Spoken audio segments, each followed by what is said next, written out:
Hi, this is Lisa Dwyer, and I am with Mortgage 101. And today's show is about understanding your credit, understanding your reports, and understanding all of the different items that are in your credit report. I am not here to sell you anything or tell you how great I am or rates are, with my company. I'm here to try and educate you on understanding anything related to your mortgage. I have a very special guest today with me. I have Dave Sullivan from Credit Technologies. Thanks so much for coming, Dave. Thank you, Lisa. My pleasure. Dave's been with the company for a long time. Tell him a little bit about your background. Well, I've been in the credit industry for over 20 years, and I've owned my own credit company. I worked for the largest credit provider, and now I work for a company called Credit Technologies. I mean, there are so many different levels of credit reporting. I mean, there's the inquiries, the actual Sure. creditors that report it, the mortgage, collections, bankruptcies. There's so much to a credit report. I think it's very overwhelming. Yeah, there are many facets to that make up your credit history, and actually 60 Minutes recently did a story about it, and what they said was that there were 40 million people out there with errors. Now, they weren't all material, they didn't all materially impact the score necessarily, but you should definitely always check your credit report for errors. Even if it's just an address, it is important to have, especially now with the tightening of the mortgage requirements. Right, because our scores, your score from your credit report will dictate your rate in most cases. Right, and many times even an address will cause a delay in the mortgage process. Sure. Even though it won't necessarily impact your credit score, it will impact the delay of getting the mortgage. And credit is used in a lot more than just mortgages. You've got insurance, you've got homeowners insurance looks at credit scores. Sure, and that affects your rates. So Right. you will pay more money if your score is lower. Right, and employers are looking at your credit score as well. So you really have to be diligent checking your credit report at all times. Sure. Before we get into the whole understanding your entire report, there's a couple things that pop up, like a fraud guard. Mm-hmm. Explain that a little bit to people, because they're like, there's fraud on my credit. And I said, Right. no, it's not really that there's fraud. No one's committed fraud against you. Right. Well, many times mortgage companies will run in the background a fraud check. And that fraud check just checks the address that you're using to what they have in their records. And if something pops up, is not necessarily something you should be concerned about. It's just that maybe the mortgage broker should look further into it. That's all it's saying. So it's not really you have fraud. It's more like you have something that needs additional verification. Sure, and it's a good alert for everybody. Absolutely. For them and Right. and for us being the mortgage company. Now tell me a little bit about FICO score, or the score on a credit report. Well, What makes the score? Well, okay, so there are three major repositories, and they gather the data: TransUnion, Equifax, and Experian. Right. They gather the data together, and then as you order the credit report, it is run through, in a mortgage situation, it's run through Fair Isaac, and they give you a score. So in the mortgage industry for years, actually since we started using scores about 15 years ago, we've always used a FICO score. And the FICO scoring range is 300 to 850. Well, about a few years ago, Vantage came along, and Vantage is a LLC of the three major repositories. They came together and created this Vantage score to compete with Fair Isaac. And the problem is their range is 501 to 990, so it's kind of overlapping, and we'll talk more about that in a second. Mm-hmm.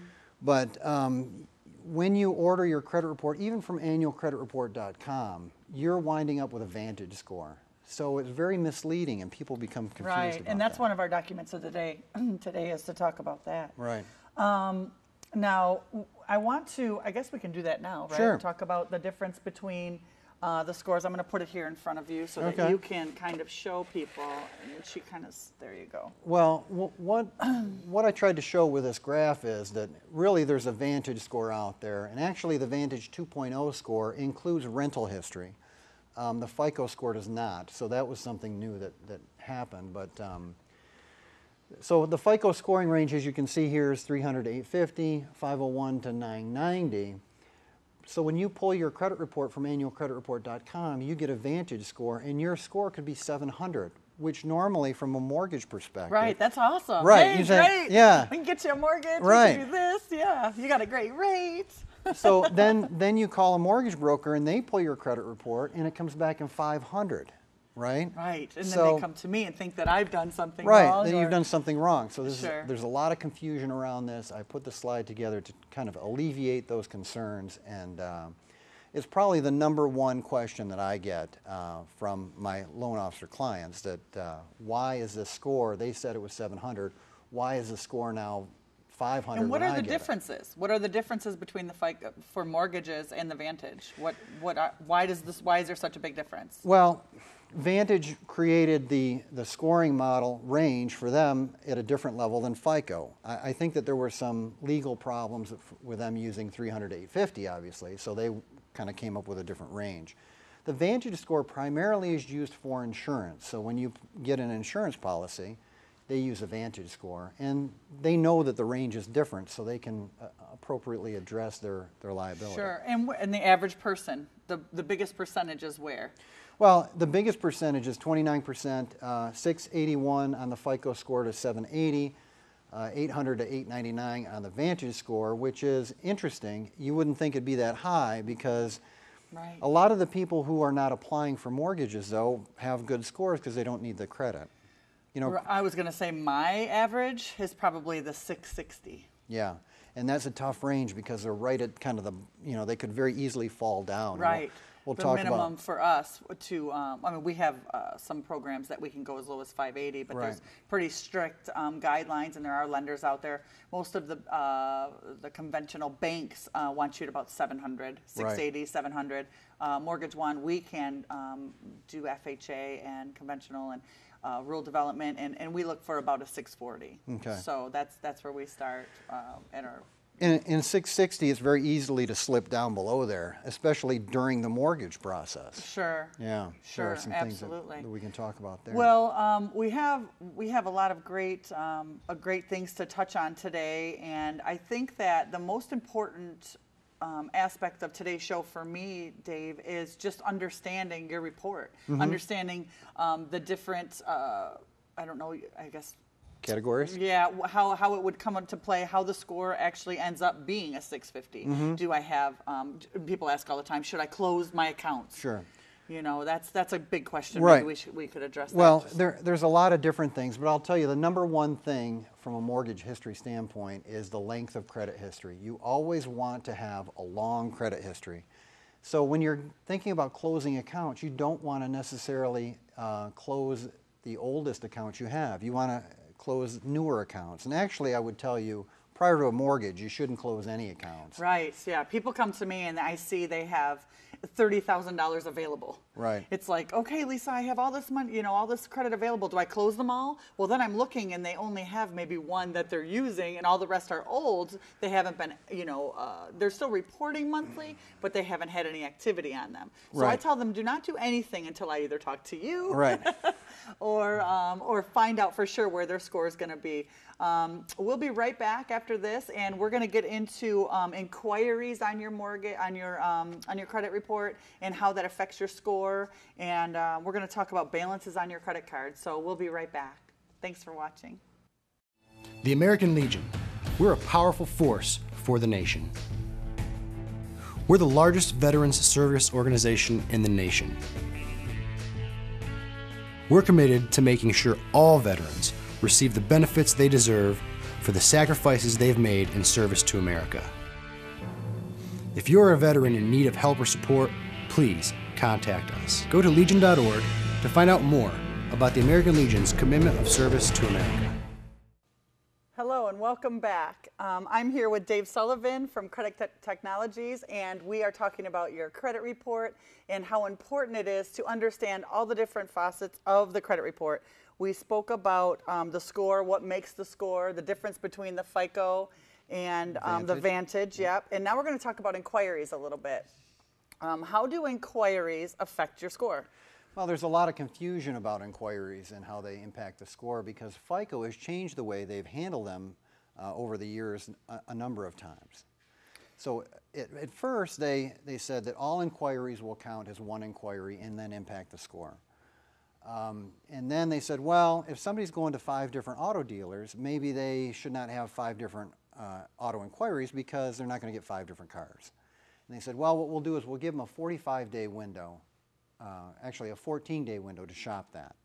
And then they said, well, we'll go to 30 days. And then they said, well, all right, we'll go to 45 days. So now we're at a 45-day shopping window, meaning like inquiries will be grouped together and counted as one. Oh, that's awesome. And Yeah. same, does that go with mortgages as well? Mortgages and student loans are all grouped together as one, provided they're within that 45-day window. And then tell me a little bit, the biggest question I have is, I already had somebody pull my credit. How much does it affect my score if you pull it?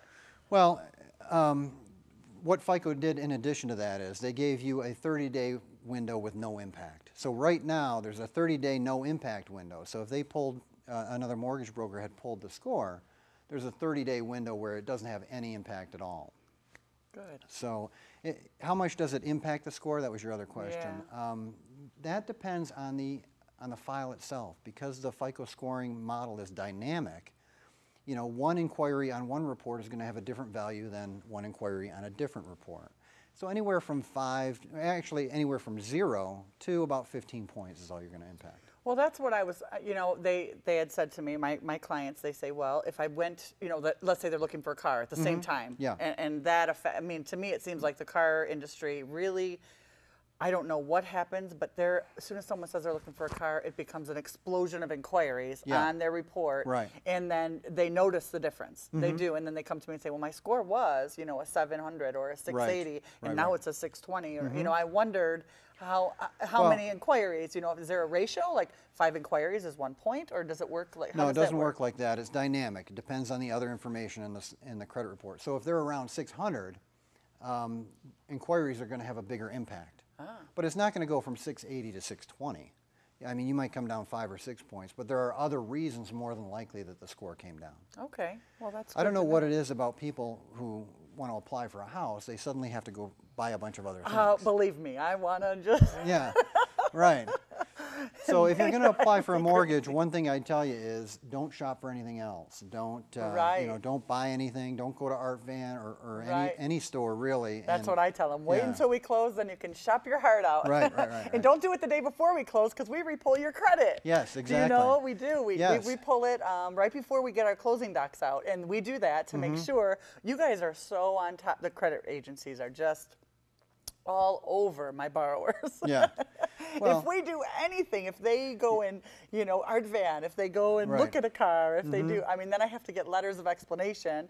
I'll ask you for LOXs for everything, that you didn't buy anything in Art Van, that you didn't go buy a car, or, you know, and we're going to be talking, I have an insurance agent coming in, and we're going to talk about the insurance scores, how that affects it. So Sure. we're really going to have credit is so important. I know, and I believe in Dave Ramsey. I teach Dave Ramsey, and I am debt free as well. But I mean, credit is important. Well, It it's like, is. yeah, It's- I mean, it's like insurance. You know, hopefully you'll never need your credit, but if you need it, it's nice to have it. Sure, absolutely. Yeah, right. Insurance. Yeah. It's not an option, right? Right. I mean, it's nice to be able to go anywhere and get the best rate, and that's what. And how long? Okay, inquiries. So there's different types, right? You have the car and Well, what I mean, else? there are industry types, but then there's either a hard or soft inquiry. Right. And those hard inquiries are the ones that we were just talking about. Now, a soft inquiry won't impact your score at all.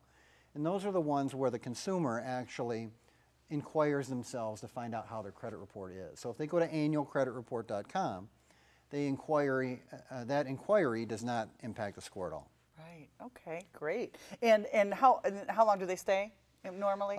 Inquiries will stay on the credit report for 2 years. But like I said, they're grouped together as right. one.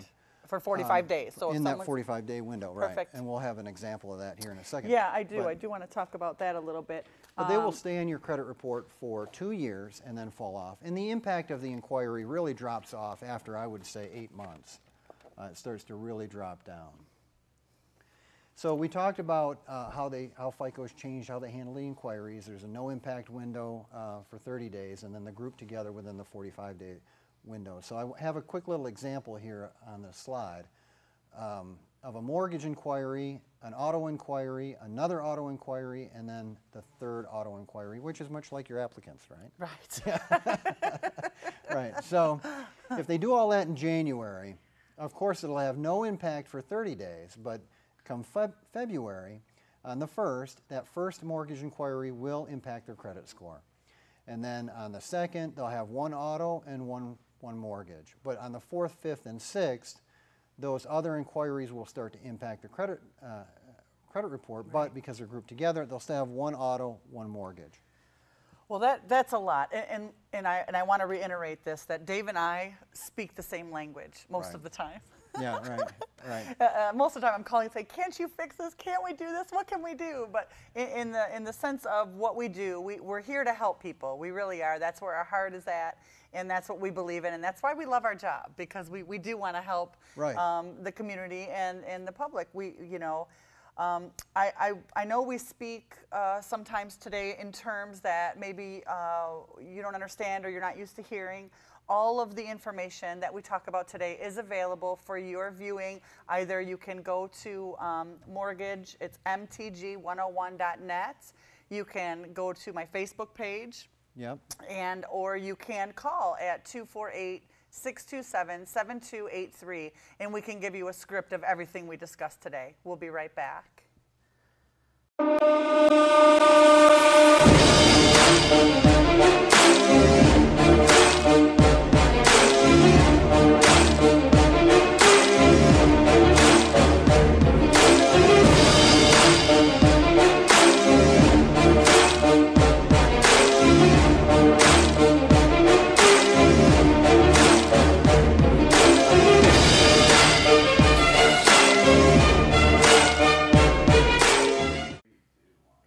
Welcome back to Mortgage 101. I'm Lisa Dwyer. This is Dave Sullivan from Credit Technologies, and we're talking about your credit score, how your score impacts all different avenues of your life, your insurance, your mortgage, your car rates, and we talked about inquiries, and I'm really excited to have you on the show today. It's so informative and educational for everybody, and that's what I want to do. That's the purpose of this show for me, is to educate you on what's supposed to be your best asset, and that is your home.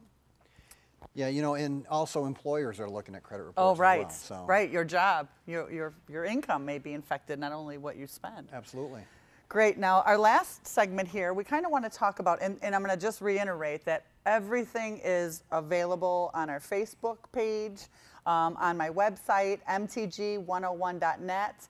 And we can hand you papers that explain this information that we're talking about today to you by just calling or emailing us and requesting that. And actually, we just set up the Facebook page. Yes, the he is 101. awesome. He's amazing. So actually, you can actually log on to the Facebook page and watch the previous shows. And you can also start the mortgage process if you like and find out your real 3 FICO scores by clicking on the mortgage pre-flight link.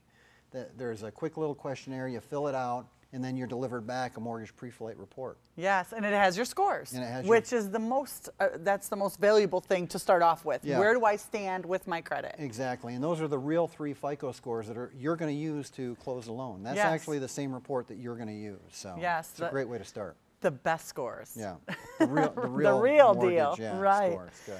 All right, so we're going to talk about the balance on your credit card and how that affects your score and Right. Ultimately your interest too, right? I mean, Right. that's Well, I think the advice that you receive needs to be very tailored to your situation. If you're about to start a mortgage process, you have to be very careful about how you handle your credit. We talked about that earlier. There's a very few things that you can do safely, and one of the things that you can do that will almost always increase your score is paying down the balances on your revolving credit, meaning credit card, right? right. So there's a lot of confusion on what you should pay your balances down to. And the best thing to pay your balances down to is really 5 to 9%. People ask me if I'm 60% or 50. I mean, we can do the model, and I'm not sure what the technical term is. When we pull your credit, it shows if I can add Yes. points to the Right. credit. We can click on that. We do it per bureau, and it will ask me, do I want to raise it so many points, or do I have so much money? Right. And it will tell me usually to pay the bills down. Well, Lisa, And that's a huge jump. yeah, That really I mean, is. Lisa has access to our software, which allows her to do a what-if scenario, or it will just give you the amount of points that you can receive if you pay things down. Now, many people will say 30%, 50%, there's a problem with that advice, though, and it's a pet peeve of mine. Actually, if you were at 50% and you go to 49%, you're going to get a much better improvement in your score with that 1%. But if you go to 48, 47, 45, right. you get nothing until you get back down to 39%. And this happens. People go and pay something off, and they come back, Lisa, I'm Oh. so excited. Right. I had a credit card. There was a $300 balance, And I paid and it. I paid it off. And I go, oh, crap. Yeah. Hang on. I have to call Dave. Right. Well, And then that's- Dave says, oh, no, you've that- now ruined it. Right, that is a situation because the FICO scoring model looks at that account like you're not using it anymore because it's a zero balance. So you want to be in between 5 and 9%. People, I actually did this with my own credit report. I paid it actually down, so I had a credit balance because I wanted to get a very high score just to see. Sure. And my score went down because I paid that report or that account to below 0. So I thought it was 0 and my score went down. I went back up in between 5 and 9% and it jumped back up to where it was. So do you think that that is the way that the Bureau averages or scores you based on your ability to keep a low balance without maybe losing control and going, keeping, first of all, your payments on time is very important. Very important, yeah. Obviously, right? That's probably Yeah, the that's the number most, one thing, yeah. the most important, and we've kind of failed to, Well, I mean, again, that's the very, Well, we're at a different level.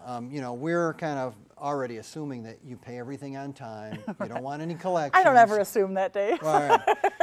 Well, once you've done those basic things, Right. the things that we're talking about are really the advanced things, the Right. things that you want to do right The first thing is, of before. course, making your payments on time. Yeah. Secondly would be keeping your balances to, Low. yep, and then Right. inquiries, right? Are those like the three main? Right. I mean, paying down balances is the only thing you can do right before you apply for a loan that's not going to hurt you.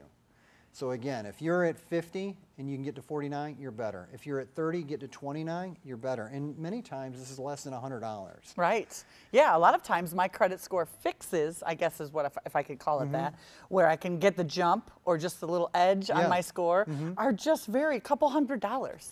And that's it what- may be a little bit here and a little bit there. Right. And that's what's nice about that pre-flight report we just talked about. Yes, and that's a great opportunity. Yeah, on the pre-flight report, not only is it a summary of your credit, it also gives you potential score improvement, and that is all reflected in paying down balances. Right, and I think that if people understand just doing the couple little things, it'll help their score so much. Right. I mean, I've seen credit reports before where there's never been a late date, and many times it will be in the low 600s, and it's for no other reason than the fact that they're over the high credit. Yeah, high balances on their cards. I mean, these For are sure. doctors too, and they still have low credit scores because they're over the high limit. Even if they're paying it off every month, if they're jumping up over the high limit at the reporting date, which is the key date. Right. So the best limit, the best credit limit, I mean, you want to be around what, 40 to 50%? No. To maintain, where would you? Well, here's the thing, and it's all about timing. So as you come closer to applying for a mortgage, you want to peak your credit score.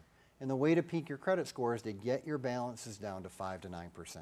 So you need to be there for this at maximum If you score. want to maximize your score. If you're okay, if you're in the high 700s and it doesn't matter, then you're fine with whatever you're doing. Right. But I would tell you, if you're in the high 700s, more than likely, you're keeping your balances low anyway. Right. Or you have a lot with a lot of open but not used or low balances. Yeah, I mean, Right. that's what I see. You Yeah, know, and you have to be really careful about that reporting date. I know I kind of briefly talked about it, but the reporting date is the date that the creditor sends the information to the repository. And if you don't have your balance low at that reporting Right. date, not the due date, that's important because Yeah. people will say, I'll go pay my Capital One card off. When can you repull it? Well, I'm only allowed to repull it every 30 days. Right. Now, we can do certain things with you, Right. rapid rescore or things like that, but we yeah, can the do it- dates are the important. dates are very important. And if you're paying your balance on the due date, not the reporting date, you run into the problem of having your balances higher than they necessarily would be. Well, let's take a minute just to talk about the ratios. So, Right. So I've got this confusing graph here for you, and I just wanted to show you, as you come down in your utilization ratio, if you go just to the next 9%, you'll be far better off than if you just pay it down to 70. So if you pay it down to 70, if you just go to 69, you're going to be much better. And if you go to 59, 49, 39, 29, 19, 9%, that's the best. That's where you want to be. Perfect. And we understand that this is confusing. We know that this is not something that you're used to hearing or seeing. Sure. But that's what we're here for. Right. We're here to help you out. We're here to help you understand. We want you to contact us. And we can give you the information that you need specific to your score. We'll pull your credit. You can pull your credit yourself again, right? They Yep. can go to pre-flight. Yep, they can go to your Facebook page and click on the pre-flight Just button. it's mortgage. The Facebook page. Is Mortgage One, I think, and then 01. Yeah, Mortgage 101. Yeah. It's spelled out. You can go to our website also. It will show you and link you to the Facebook. And that is mtg101.net. And you can call too at 248-627-7283. And we'd be happy to give you everything we spoke about today in written form so you can review it yourself. It will have Dave's information, my information, and again, we're here to try and help you save money with all the processes that surround your mortgage. So thanks so much for watching today. Dave, thanks again for coming. It was such a pleasure having you. And God bless, and we'll see you soon. Bye-bye.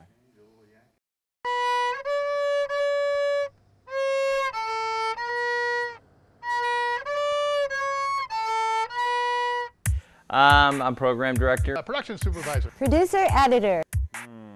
All right, Mr. Tweedle, are you ready? I'm an editor at Oxford Community Television. I am the station manager. We're rolling. I'm proud to be a producer here at Oxford Community Television. What do you do at OCTV? I do science in the news and auto talk. Politicians! I'm sorry, I didn't say the right things. What do I do? I'm a jack of all trades. Actually, I almost got to play a dead body. You made more money if you played a dead body. I love working here. I graduated from Bell and Howell. I went to school for it. Team player here. Hi, Kelly. Dave. And I bring all the shows that you watch together. In the business for 40 years. I've been a production manager, I've been a program manager, I've been a general manager. A, B, C, D, E, F, G. Wham! Wham! I'm a big part of the Addison Living Show. OCTV has some of the most imaginative people working here. You can take a story and turn it into something visual. I'm constantly an individual who wants to learn things. I do this because we are your voice. I love to do music stuff here with OCTV. I love enthusiasm. I love people who enjoy their job. He can do that. Anything about broadcasting, I just really loved it. We want you. I am. I am. I am. I am. I am. I am. I am. I am OCTV. I am OCTV. I am OCTV. I am OCTV. I am OCTV. I am OCTV. I am OCTV.